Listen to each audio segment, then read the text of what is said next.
मी शंकर जाधव निर्विवाह संस्थेचं एक संस्थापक आणि संचालक आहे. आपल्यासोबत इथं आपण जे काही जमलेलो आहोत सर्वजण शेतकरी म्हणून इथं जमलेलो आहोत आणि एक दुसऱ्यासोबत हितगुज करण्यासाठी इथं बसलेला आहे. हितगुज करत असताना आम्हाला तुमच्याजवळून बरंच काही शिकायचं आहे. आम्हाला तुमच्याजवळून बरंच काही शिकायचं आहे आणि थोडंफार जे आमच्याजवळ आहे ते तुम्हाला देण्याचा प्रयत्न करायचा आहे. आम्हाला तुमच्याजवळून बरंच काही शिकायचं आहे. थोडंफार आमच्याजवळ आहे ते तुम्हाला देण्याचा प्रयत्न करायचा आहे. तर या सोलापूर जिल्ह्यामध्ये आपण ज्या ठिकाणी बसलेलं आहे, या जिल्हा रेशीम कार्यालय सोलापूर आपल्यासोबत आपले जिल्हा रेशीम विकास अधिकारी श्री पवार सर आपल्यामध्ये बसलेले आहेत.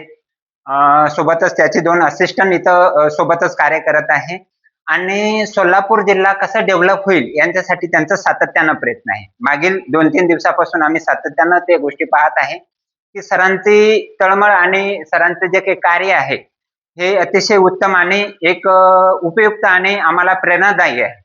आणि त्या परिस्थितीमध्ये आपण ज्या काही गोष्टी इथं आहोत आणि आपल्याला सर्वांना जाणीव आहे सध्याची एक मोठी भयानक परिस्थिती आपल्या सोलापूर जिल्ह्यामध्ये किंवा आपल्या महाराष्ट्रामध्ये निर्माण झालेली आहे.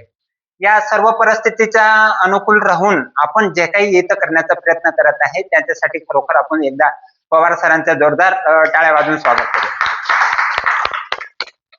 ह्या आजूबाजूच्या परिसरामध्ये बिकट परिस्थिती खूप निर्माण झालेली आहे. त्या बिकट परिस्थितीवर मात करत असताना इथं काही जे काही सिस्टम डेव्हलप झालेलं आहे आणि हे सर्व काही सिस्टम फक्त शेतकऱ्यासाठी आहे आणि फक्त उद्योजकासाठी आहे.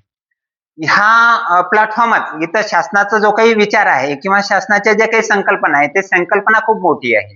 इथं पूर्णपणे जमीन लीज म्हणजे हायर करून त्या ठिकाणी इथं इन्फ्रास्ट्रक्चर रेडी केलेलं आहे. त्याच्यासाठी खरोखर सरांचे आणि पूर्ण टीमचे आपण सर्व मिळून शेतकऱ्याच्या वतीनं आपण त्यांचे आभार मानूया आणि स्वागत करूया. आता मी सर्वप्रथम पवार सरांना विनंती करतो की आपल्या शासनाच्या ज्या काही गोष्टी आहेत थोडक्यात आम्हाला सांगावं जेणेकरून आपण पुढच्या रूपरेषा आपण त्या पद्धतीनं करण्याचा प्रयत्न करू. Okay sir. धन्यवाद. नमस्कार. मी विनीत सुनीता सुरेश पवार, रेशीम विकास अधिकारी सोलापूर. आपल्या सर्वांचं आज जागतिक पर्यटन दिनानिमित्त इथं होणाऱ्या या कार्यक्रमात सर्वांचे स्वागत आहे. आपण जेव्हा इथे कार्यक्रम घेत आहे तेव्हा आपण प्रत्येक स्तरावरती प्रत्येक लोकांना, विद्यार्थ्यांना, शेतकऱ्यांना इथं आमंत्रित केलं आहे. त्याचबरोबर इथून सॉइल टू फॅब्रिक म्हणजे मातीपासून ते डायरेक्ट कपडा निर्मितीपर्यंत आणि कपडा विक्रीपर्यंतचा आपण इथे आज सोलापूर याच्यामध्ये दिनांक 28 सप्टेंबर ते 2 ऑक्टोबर पर्यंत आपण इथे जागतिक पर्यटन दिन हा साजरा करत आहोत. त्यासाठी अनेक स्तरावरतून अनेक शेतकरी, अनेक आपले सहकारी बांधव, विद्यार्थी, कॉलेजेस आणि या सगळ्यांचा सहभाग आहे. ह्यामध्ये सध्याला आपलं जे कार्यालय आहे ते सोलापूर पासून साधारण 18 किलोमीटरवरती मौजे हिरज इथे आहे. हे हिरज कोष मार्केट आहे आणि इथे लवकरच रेशीम कोष बाजारपेठ सुरू होणार आहे.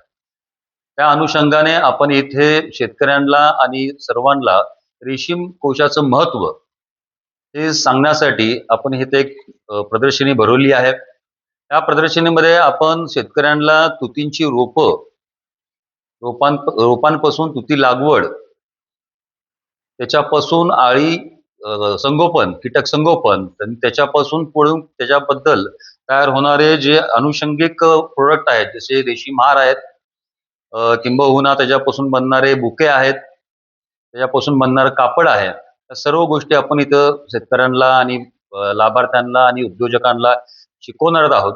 त्याचबरोबर इथे काही आपण अशा गोष्टी ज्या आपल्या सोलापूर जिल्ह्यामध्ये नव्हत्या, जसं की आपल्या इथं कोश निर्मितीपर्यंत आपण तयार करत होतो. सध्याला सोलापूरमधील कोश बाजारपेठ ही कार्यान्वित नसल्या कारणाने आपल्या इथून हा कोश जो आहे तो रामनगर, बँगलोर इथं जातो, बीडला जातो, जालन्याला जातो. पण आपल्या इथं जेव्हा कोश बाजारपेठ सुरुवात होईल तरी पण सुद्धा इथं कोश खरेदी करून हा कोश शेवटी कर्नाटकातच जाणार आहे.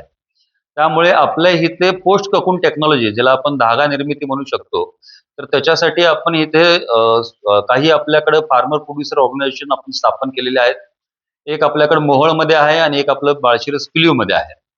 तर अशा 2 फार्मर प्रोड्युसर ऑर्गनायझेशन आणि त्याचबरोबर महिला बचत गट असतील, किंवा फार्मर प्रोड्युसर कंपन्या असतील त्यांना आपण पोस्ट टाकून टेक्नॉलॉजी शिकवण्याचा प्रयत्न करत आहोत. त्या अनुषंगाने आपण शालेय कॉलेज विद्यार्थ्यांना कोशांपासून बनवलेले हार, बुके, राख्या यांचं सुद्धा प्रशिक्षण देणार आहोत.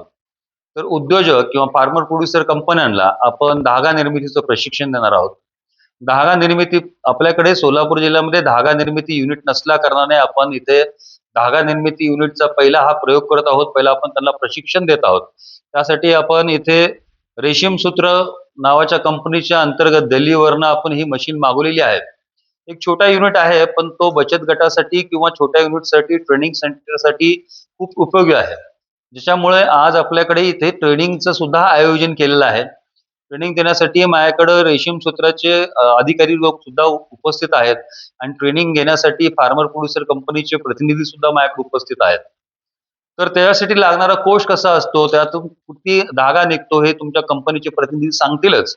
पण माझं असं मत आहे की आपण इथं आज जे चौकी सेंटर चालवत आहोत, चौकी सेंटरचे आमचे प्रतिनिधी सुद्धा इथं आहेत, शेतकरी आहेत, फार्मर प्रोड्युसर कंपनीचे हे प्रतिनिधी आहेत आपल्याकडे आणि कंपनीचे स्वतः लोक आहेत. तर यांचा एक समन्वय साधून आज ह्या राऊंड टेबलवरती आपण ह्याच्यातून काय मार्ग काढता येईल आणि ह्याच्यातून आपण कशी सोलापूरमध्ये परत एकदा वस्त्र निर्मितीकडे कसं आपल्याला झुकता येईल, जेणेकरून आपल्याला तुतीपासून ते वस्त्रापर्यंत जाता येईल, हा त्याच्यासाठी हा पहिला एक प्रयोग म्हणता येईल. तर हा प्रयोग जर आपण यशस्वीरित्या पार केला, आज या मशीनची किंमत वगैरे तुम्हाला सांगितली जाईल, याच्यातून काय आपल्याला अनुदान मिळेल का नाही शाश्वत स्तरावरती आपण प्रयत्न करूच या. पण या योजनेतून जर आपल्या इथे धागा निर्मिती झाली तर त्याच्यातून पुढचे जे आपले जे प्रोसेस युनिट आहेत जसं डायिंग, डबलिंग, ट्विस्टिंग आणि वस्त्र निर्मिती. सोलापूरमध्ये कुशल कामगारांची कमतरता नाही. सोलापूर हे कामगारांचंच जिल्हा आहे आणि इथे सोन्याचा धूर निघणारी अशी चादरीची फॅक्टरीज आहेत. इथे लूम्स भरपूर आहेत, त्यामुळे इथे कुशल कारागीर भरपूर आहेत. त्यामुळे इथे कॉटन पासून बनणाऱ्या चादरी तयार होतात. तर आपण लवकरच इथं